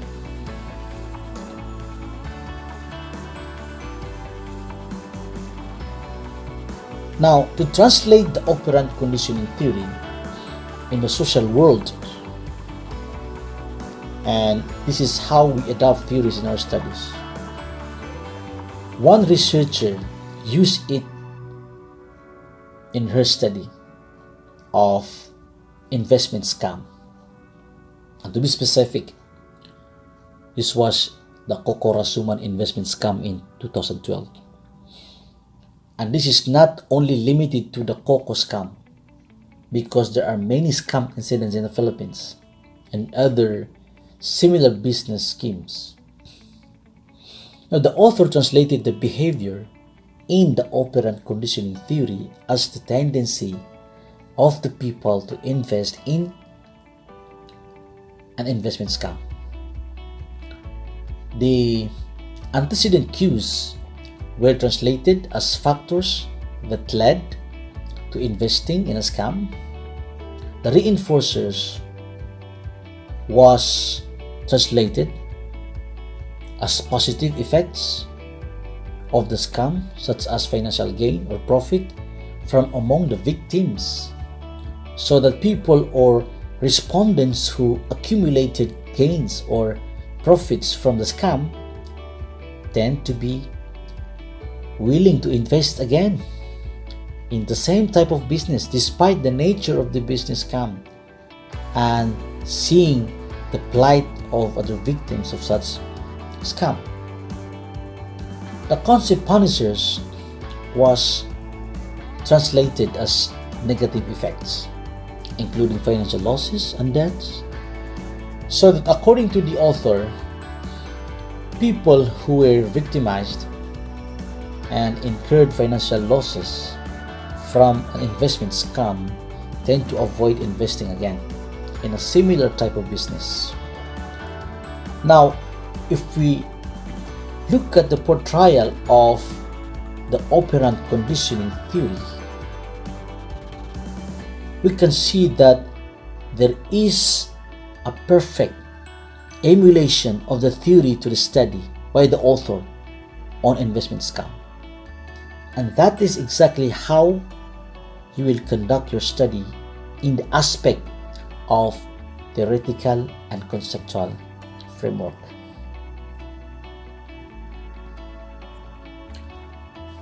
The fifth step, which is very crucial, is methodology. This part is comprised of research design, method, locale, or sometimes called setting, respondents, or sometimes called participants, or subjects, which includes population and sample, then construction of research instruments, which can be either open-ended and or close-ended questions, then data collection technique, and analysis and interpretation. Now, the reason why we put research instruments or questionnaires in a separate box in the research cycle earlier is that it is the next step once a researcher has finalized his or her theoretical and conceptual framework, because the instruments that will be used in the fieldwork will be strictly based from the variables reflected in the conceptual model in any research, especially in quantitative research. The methodology part of your study is very important because this will dictate the way a researcher should conduct his or her research according to established standard or tradition in research. In the research design, there are many available research designs actually where you can choose from depending on the type of research you might be conducting, as we discussed earlier. The method. In the same manner, there are many methods in research where you can choose to adopt, but you need to be very careful in adopting a specific method from qualitative and quantitative methods. If you are doing a quantitative research, you need to adopt a quantitative method, of course.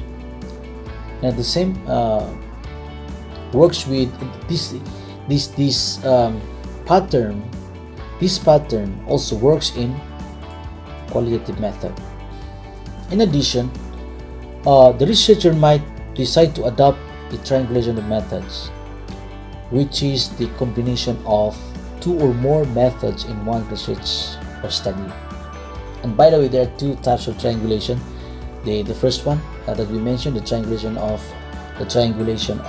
theories, and here the triangulation of methods. And the next part of methodology is the locale. This is where we identify and introduce the setting of our study. Then the respondents, which is equally important, sometimes called in advanced research as participants or subjects, where you should identify your population and sample size. Now take note that there are established rules and techniques in identifying your population and sample size. You cannot afford to get wrong population, wrong respondents, and inappropriate sample size. This is because it will, or having an inappropriate sample size or inadequate sample size will affect the reliability and or generalizability of your findings. And the next is the construction of research instruments, which is also very crucial, and is referring to the way a researcher formulates his or her questionnaires, whether it is open-ended or closed-ended questions. Then the data collection technique, which is referring to the specific set of procedures, strategies, ways, or techniques used during the collection of relevant data. And the last one is the analysis and interpretation, which is referring to the use of tools or techniques in analyzing the data that have been collected from the field. And this also includes the interpretation by the researcher of specific findings in relation to the question or problem being addressed by the study. This is common in the quantitative research, especially when there is a need to give meaning on the numerical output of the research or the interaction of variables being tested vis-a-vis research questions and hypotheses.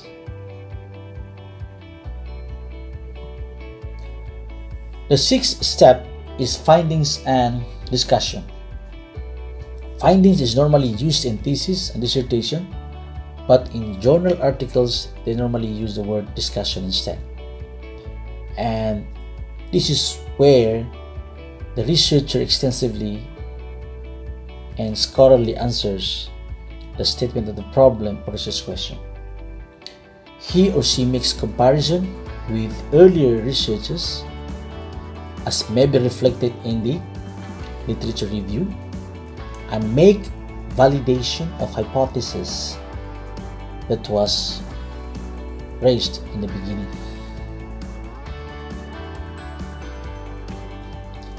And lastly, the last step is the summary, conclusion, and recommendation. A researcher summarizes the major findings of the study, concludes the study based on the findings in relation to the statement of the problem and or hypothesis, and how far the study has achieved with regard to the objective of the study. And finally, the researcher recommends on what ought to be done. How do various institutions or people in the society benefit from the findings of the study, and what should be considered for further research by future researchers. Okay, I think that's the end of my presentation. Thank you for listening.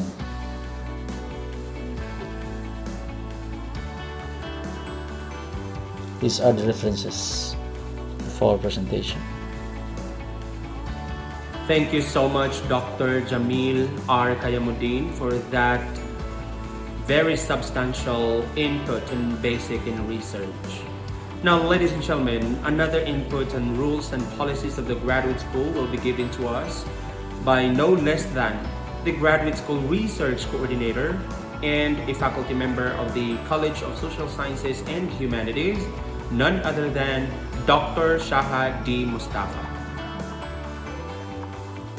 أعوذ بالله السميع العليم من الشيطان الرجيم بسم الله الرحمن الرحيم إن الحمد لله نحمده ونستعينه ونستغفره ونعوذ بالله من شرور أنفسنا ومن سيئات أعمالنا من يهده الله فلا مضل له ومن يضلل فلا هادي له أشهد أن لا إله إلا الله وحده لا شريك له وأشهد أن محمدا عبده ورسوله الذي بلغ الرسالة وأدى الأمانة. All praises are due to Almighty God and to His great Prophet Muhammad. Great salutation to His Prophet Muhammad sallallahu alaihi wasallam. Before I start, I would like to greet a pleasant good morning and acknowledge, of course, our compassionate and dynamic MSU system president. At the same time, the Chancellor of the main campus of Mindanao State University, Dr.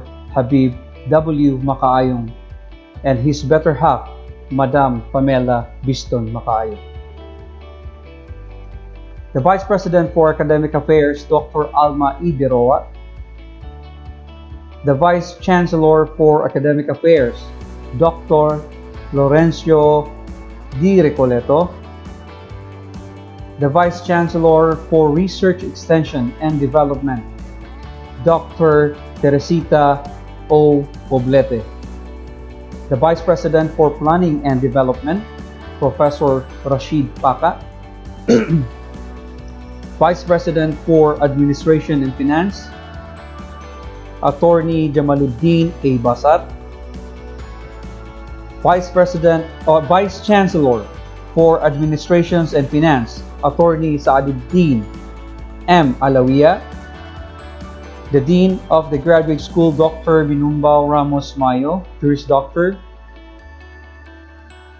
The 9 participating colleges and the 9 participating chairpersons. To our deans, faculty, and students, ladies and gentlemen. Welcome to the graduate school in the new normal. It has been a tradition of our college to hold a gathering like this.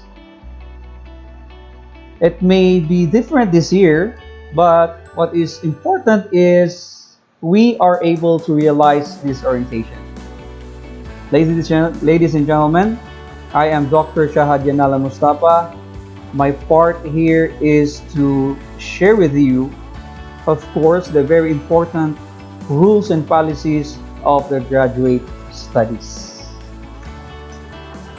So let's begin from the admission requirements, of course. So what are the admission requirements?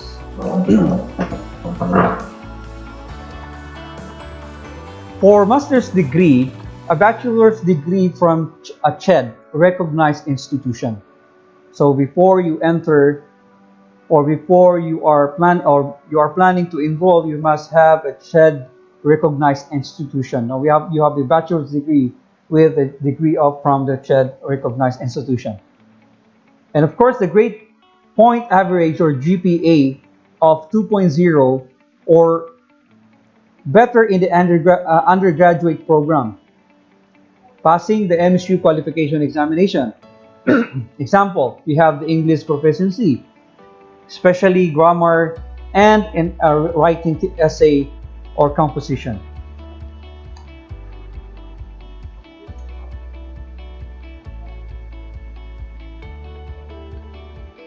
Other additional requirements as prescribed by the department. Of course, we have the interview.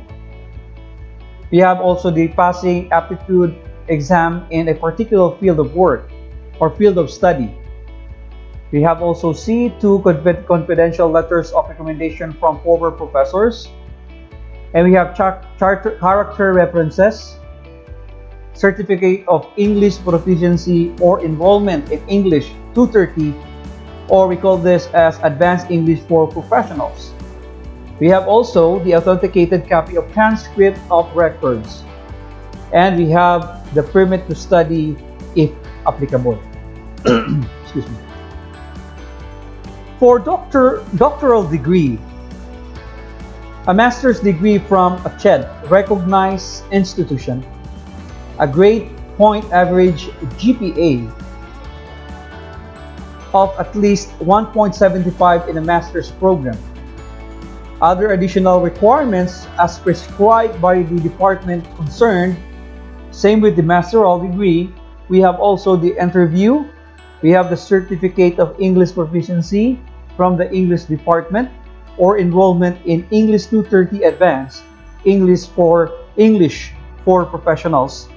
We have also the 2 recommendation coming from your professors And we have the authenticated copy of transcript of records. We have character references, honorable dismissal, if applicable, or we have the permit to study if applicable.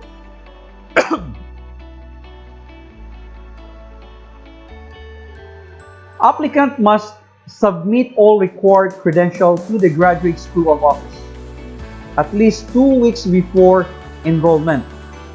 Credentials are evaluated by the graduate school and are forwarded to the department or college concerned for further final appraisal. Admission is contingent upon acceptance by both the academic unit and the graduate school. Upon admission to the graduate school, a permit to register is issued. The permit should indicate the conditions prescribed by the department or department, colleges, vis-a-vis for classification of the students, deficiencies, or etc.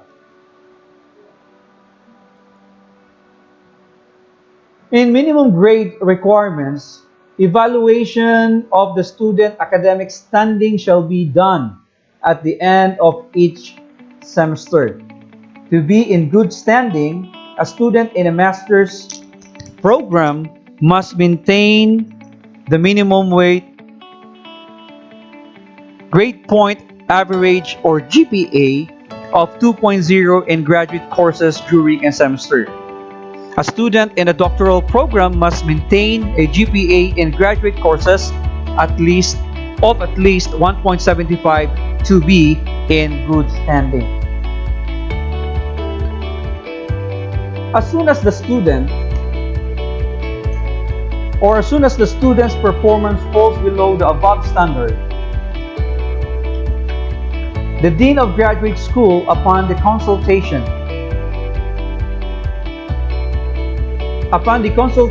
with the academic unit concerned, will put the student on probationary status and will immediately notify him, his advisor, and the university registrar. If the student in his next semester of registration is still classified as probationary, he will be dismissed from the program. For purposes of computation of the grade point average or GPAs, an incomplete grade will be counted as 5.0.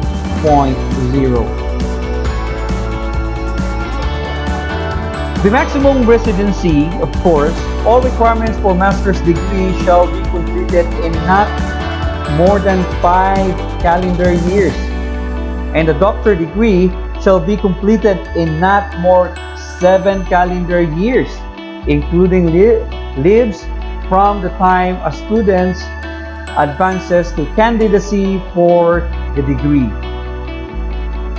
If a student exceeded the set period to finish a degree as is stipulated in the previous line, he will be subjected to the MRR, or we call this maximum residence rule. The counting for MRR will be upon admission to the program by a student. However, in exceptional or meritorious cases or exemptions, a student who exceeds the maximum residence rule or MRR requirement may be allowed a grace period of 1 year at a time, but not to exceed 3 years within which to complete thesis or dissertation requirement, provided that the student take refresher courses. That is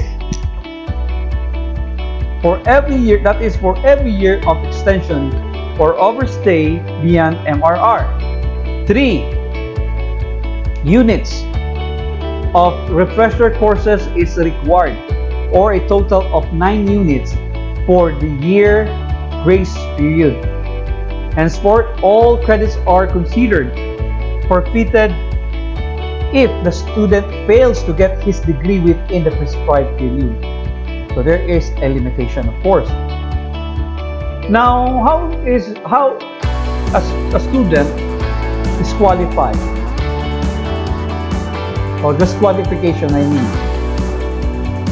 A student will be disqualified from the program in the following cases. For students in a master's program, failure to maintain a GPA of 2.0 or better in 2 consecutive semesters. For students in doctoral programs, failure to maintain a GPA of 1.75 or better in 2 consecutive semesters.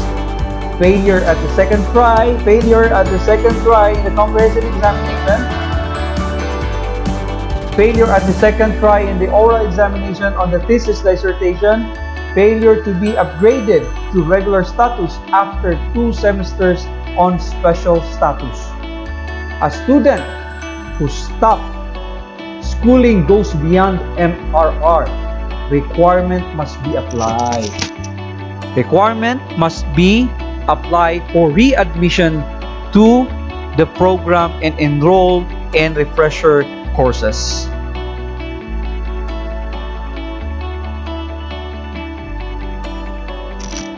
In comprehensive examination, all graduate programs shall require a comprehensive examination.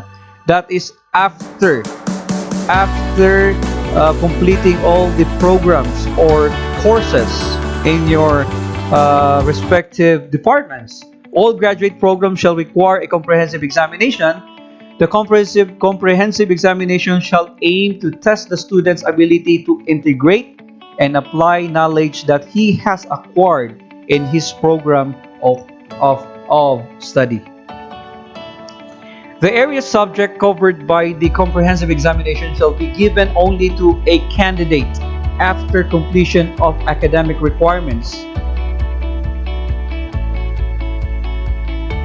and after accomplishing graduate form. No, we have exclusive form for this. This is form number 10, indicating the date, the time, the place of the examination. The comprehensive examination are scheduled twice each year.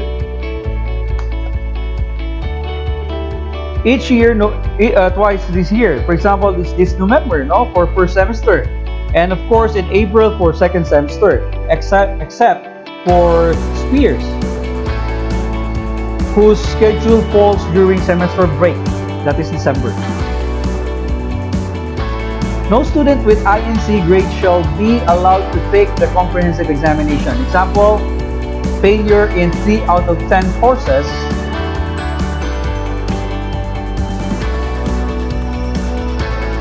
the comprehensive examination shall be conducted by a comprehensive examination committee of at least 3 members, all of whom shall be drawn from the graduate faculty of the department upon joint recommendation of the program advisor, the department chairman, and the dean of their participating unit.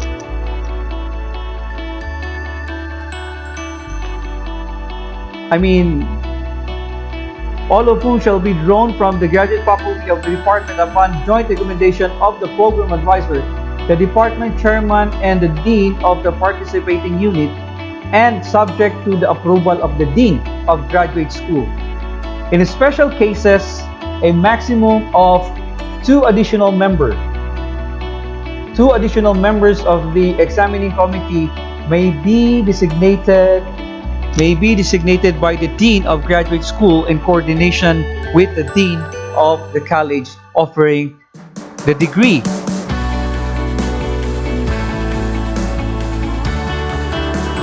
So when it comes to thesis or dissertation, the student who has been admitted candidacy for a degree undertakes conduct his thesis dissertation with the assistance of his advisor. Excuse me. Once the thesis dissertation proposal has been successfully defended in the proposal hearing before the advisory panel, the student can start working on his thesis dissertation as approved. However, a proposal hearing may be waived in case of a basic research in mathematics and natural sciences. Thesis dissertation work as a course is required of a student but should not be treated as a teaching load of a particular faculty. When the thesis dissertation is not completed after the first semester of formal registration, it must be continually registered until the thesis is completed and approved by the Dean of the Graduate School. This continuous registration rule is required whether or not the student is enrolled in other courses. However, thesis dissertation not finished within the semester must be reported as in progress in the report card of the student concerned. No student shall be allowed to defend his or her thesis dissertation unless he or she is enrolled in thesis dissertation writing during that semester.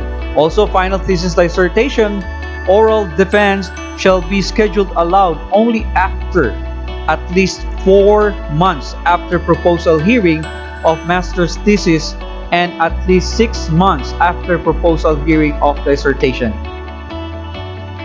Thesis dissertation advisor shall religiously monitor, follow up the development growth of the thesis dissertation from conceptualization until its completion to ensure that the real author of the thesis dissertation is the student himself.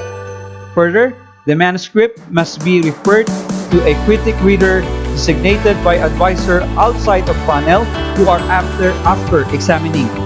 Evaluating the contents of the paper recommends that an oral final examination may now be scheduled on the thesis or dissertation. No student shall be allowed to defend his or her thesis dissertation unless he is enrolled in the thesis dissertation writing during that semester.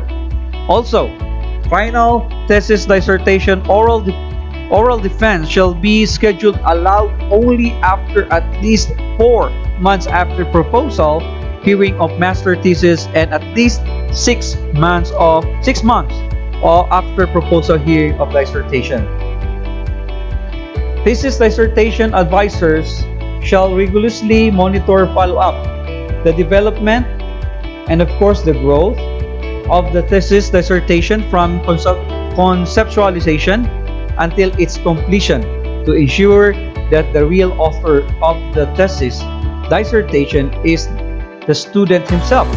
Further, the manuscript must be referred to a critic reader or designated by advisor outside of panel who, after examining, evaluating the contents of the paper, recommends that an oral final examination may now be scheduled on thesis or his or her dissertation.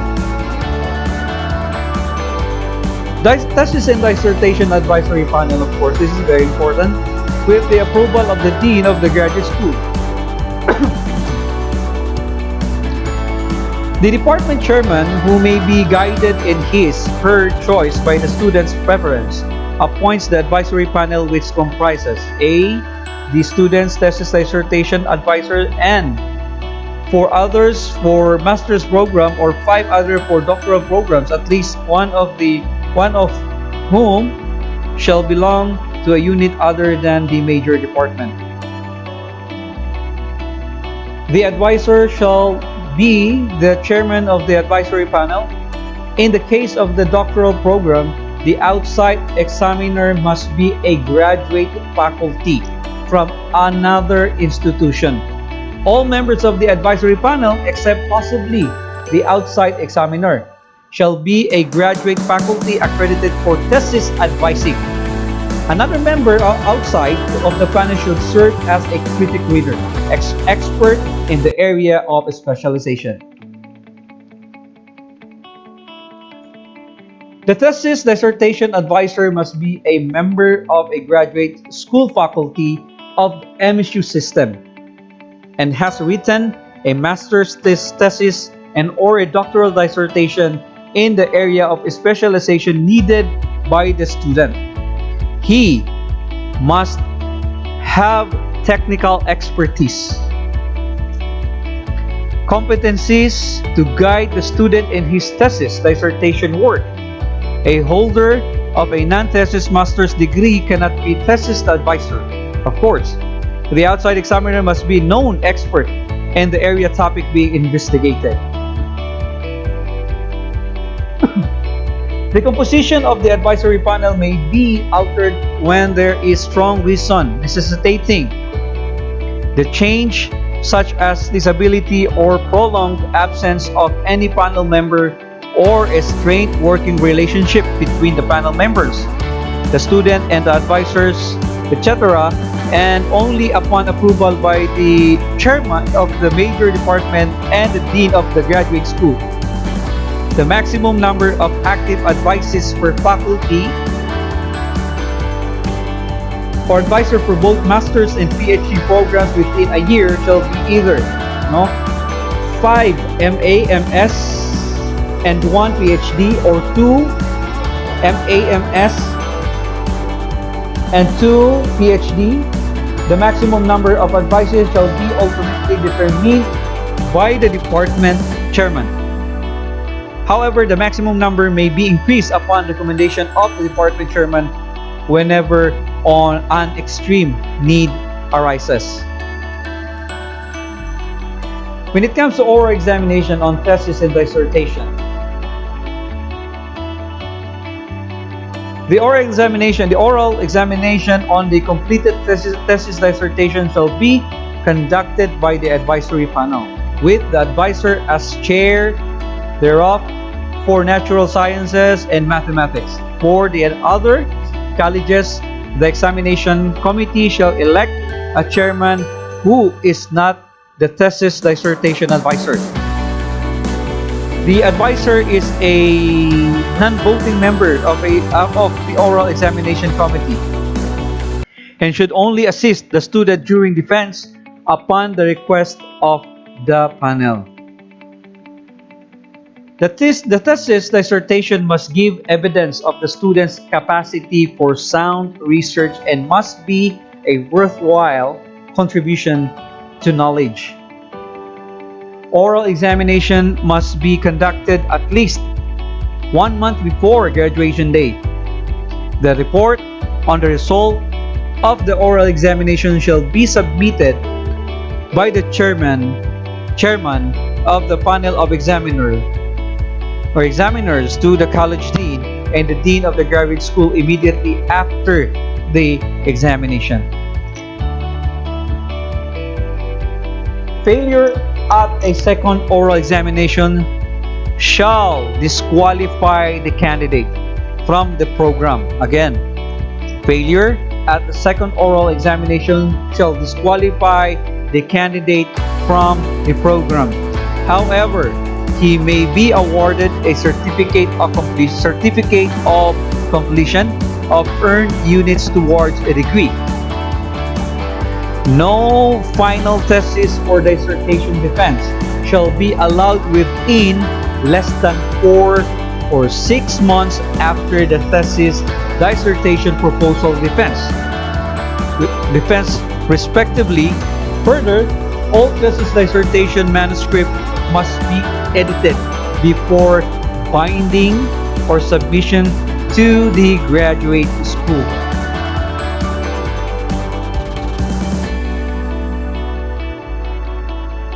The editor must have needed competencies to edit the work involving the content and style, English, grammar, punctuation, and other mechanics. He should be acknowledged so as to share in the responsibility for editing. Recommended pool of editors comes from the college or department concerned, but also from the College of the Social Sciences and Humanities is particularly in English department. 7 edited bound copies of the approved thesis dissertation plus 3 copies of an abstract. It must be 300 to 500 words shall be submitted to the graduate school 20 days before graduation date. These copies shall be distributed as follows. The original copy to the MSU main library, the copy each of the graduate school,